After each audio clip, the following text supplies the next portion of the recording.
One of the hardest parts about going through infidelity and betrayal trauma is how little of it other people truly see. From the outside, you can look functional. You can have people tell you that you're doing great, like you're handling this whole situation really well. You might be going to work, taking care of the kids, making dinner, answering messages, laughing occasionally, and people might assume that you're doing better because you're completing your responsibilities. But underneath that outward functioning and going through the motions, your mind might be performing an exhausting amount of invisible tasks, constantly calculating, scanning for danger, comparing yourself to others, checking for evidence, rehearsing future conversations, preparing for another betrayal, and holding physical tension throughout the day. So let's talk about some of those. When it comes to the constant calculations, one example of this is your partner says that they'll be home at a certain time. And it doesn't matter if this is the partner who cheated on you or if it's in a new relationship. They say they're going to be home at 6 o'clock. So you start calculating, okay, how long does that drive take? And if they get out of work at this time and it takes exactly this amount of time, that leaves exactly 12 minutes unaccounted for. What are they doing with that extra 12 minutes? Why do they even need that extra 12 minutes? Or especially if they show up late. Now, you said that you'd be here at 6, but it's 6:08. And then they give an explanation, but that explanation is different for why they said that they were late last time they were late. So were they lying? Are there genuinely different reasons why someone could be late? And this is just one example. It could happen with text messages if they don't answer their phone. If you ask them a question and they don't seem totally engaged. Like, are they actually busy? Are they disinterested in the relationship? Your brain feels like it's having to solve the relationship. Your mind wants everything to make perfect, coherent sense. And you want to hold people to this standard of consistency between their words and behaviors and actions and how they're explaining things now versus how they explained things 4 months ago. That is honestly just unrealistic most of the time. And you know that. And so you're also playing the game of, okay, how much are these inconsistencies in my head versus how much are they actually a red flag? You also might be scanning for threats. And the reason that your brain does this is because before the betrayal, there might not have been super obvious red flags. There are some things you could point to, but other things looked really normal. So now you're looking at everything you used to see, but a lot closer. Their facial expressions, their tone of voice, changes in routine, their social media activity, seeing if they've followed or unfollowed anyone, seeing whose posts they have or haven't liked, how they treat their phone, how they respond, what their face looks like when they get a notification, they look at their phone. Do they look happy? Do they look too happy? Do they look like they have a secret that they're trying to hide? Or you might be out in public and you see the way that your partner notices other people. What is their body language? How much do they turn toward them when they talk? How long do they talk? How much laughter is there? And the unconscious belief that's often driving this is, I missed something before. I can't afford to miss anything again. And so if I stay on high alert at all times, I'll never be blindsided again. Related to this are the different checking cycles that people get into. They'll check locations, check their phone, check messages, check deleted folders, check your own memory. Wondering, am I remembering the timeline correctly? Did I misunderstand something? Was there something that I should go back and check on again? And I call it a cycle because it often goes through a pretty typical pattern of you find something and it might raise some initial suspicion, but then you look into it more and it seems normal. Your body settles for a moment. You feel reassured, but then that certainty doesn't usually last that long. Why? Because maybe that was deleted. Maybe they're covering their tracks better.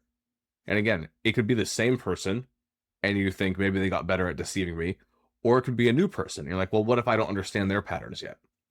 It's just this assumption that there is something bad to find at all times. There is always something horrible that's about to happen. And so if that's true, then just finding out that one thing is okay isn't going to create in your belief that everything will be okay, that you'll be okay. Another thing that people with betrayal trauma often do without other people noticing necessarily is just constant comparisons. They might compare themselves to the affair partner, their appearance, body, age, personality, career, confidence, clothing, social status. The comparison can also go to friends, though. Like, why is it that this circle of friends, he acts different or she acts different around them than with me? Or it could be comparison to the types of people that they seem to have been attracted to in the past. And this often connects to just different insecurities around your own self-worth. And so all of this can be going on in your brain while you're at a social event, for example. Just making these comparisons almost on autopilot. Another exhausting thing that's often happening just beneath the surface is preparing for future betrayal. You might be rehearsing what you would do if it all happened again, what you would say, whether you would leave immediately, where you would go, what you would pack, who you would call, how you would tell your children, how you'd explain it to friends or family, how you'd survive financially. You might think through the exact questions you would ask, how you would phrase it so that they can't wiggle out of it and not answer, how you'd respond if they deny it. And then, of course, you're anticipating their possible answers and having follow-up questions and trying to decide what it would mean if they answered A versus B versus C versus D. And there's this feeling of preparation that you're trying to get. You want to be prepared.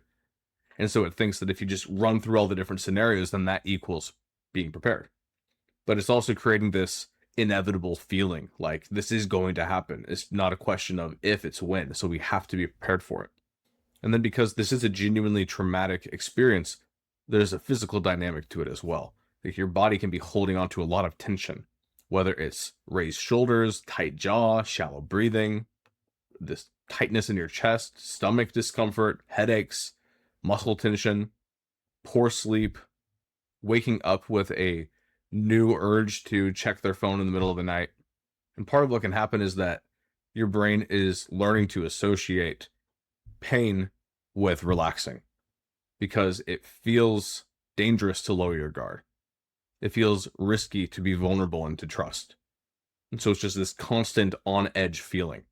So all of this just adds up to a very difficult to explain exhaustion that most people wouldn't understand. To them, if you started to explain these different elements of it, it would just sound like, oh, you're overthinking things. It's like, it's far more than that. I'm running multiple programs in my mind all the time to give myself at least an illusion of feeling safe. And then there are practical elements too that stack on it. Like all these things make it harder to sleep, which being sleep deprived makes you think less clearly. It makes all of this more painful. And it can feel like you are simultaneously living your life and observing it and monitoring it from the outside. So while you're having a conversation, you're also analyzing it. While you're socializing with someone, you're comparing yourself to them. Even while you're resting, it's like you're sleeping with one eye open. Even when you're loving someone and trying to connect with them, you're preparing for them to hurt you. So even if you're functioning, just doing all these different things at once is incredibly draining. And the difficulty with all of it, as I'm sure that you know, is that these types of behaviors don't usually eliminate uncertainty. Because there could always be another place to check, another behavior to analyze, another trait to compare yourself to someone else, another possible explanation to consider. And so the goal of healing can't be to just become better and better at monitoring everything. It has to get down one layer deeper and heal whatever parts of you believe that monitoring is the only way for you to be safe. Healing cannot require believing that no one will ever hurt you again. No one can guarantee that. That will never be something you can be sure of. Healing needs to shift into the territory of self-trust, trusting that you can notice meaningful warning signs without having to constantly be scanning for them. Trusting that your instincts will kick in when you need them and they don't have to constantly be engaged. Trusting that you can survive the truth and that nothing will happen that you're incapable of dealing with so that you don't have to constantly be preparing for it in advance. And the goal isn't to stop noticing things. Like, you want to be observant. You want to have your eyes wide open, especially if you are going down the path of reconciliation. You need to be aware. But the goal is to get to a place where you're not collecting that data with, I need to analyze this all right now type of perspective and energy, but being able to just passively take it in, know that you're not going to sweep it under the rug, and that you're going to be making informed decisions based off that data when it makes sense. What that can look like practically is as simple as saying, okay, this person says that they are sorry, they've expressed remorse, they're doing all the quote unquote right things. I will mentally give it a couple of months, see where they're at now, see if these changes are genuine and last. Because anybody can put up an act for a couple of days, but in a couple of months, I've put it in my brain that I am going to check. I am going to start looking at things a little bit more closely to see if they've slipped back. But for now, I know that I can't live that way day by day, every single day. And so I am going to check out a little bit right now. And if they end up having done these things again, if they're showing repeated patterns of secrecy even, doesn't matter if I catch them in a lie about infidelity. But if I catch them in any lie, I know what my boundary is. I know I'm not going to tolerate that. So I know I'm going to walk away at that point. And so I'm able to just be chill to whatever extent is possible right now. Trust that future me is going to investigate when things make sense to after giving a little bit of time, and giving them a little bit of space too, so that they act according to their true nature. If they feel that the pressure is always on, they might be in performance mode. Whereas if you do exhibit the behaviors of trust, even if internally you don't trust them, they're more likely to actually be themselves, which is what you need if you're going to get genuine good data. Because there's a difference between constantly collecting data that's skewed because the researcher is too close to the experiment versus getting helpful data. And I think part of this is all tied down to the belief that people think they have to not ever be wrong. You can make a wrong hypothesis and be okay. You can blame that entirely on them. It doesn't mean that you're stupid for having given them a second chance. It doesn't mean that you're stupid for trusting in a new relationship. Their failings are completely their failings. It's not your job to prevent everyone from ever hurting you. And you don't need to make any big decisions this moment unless you're already ready.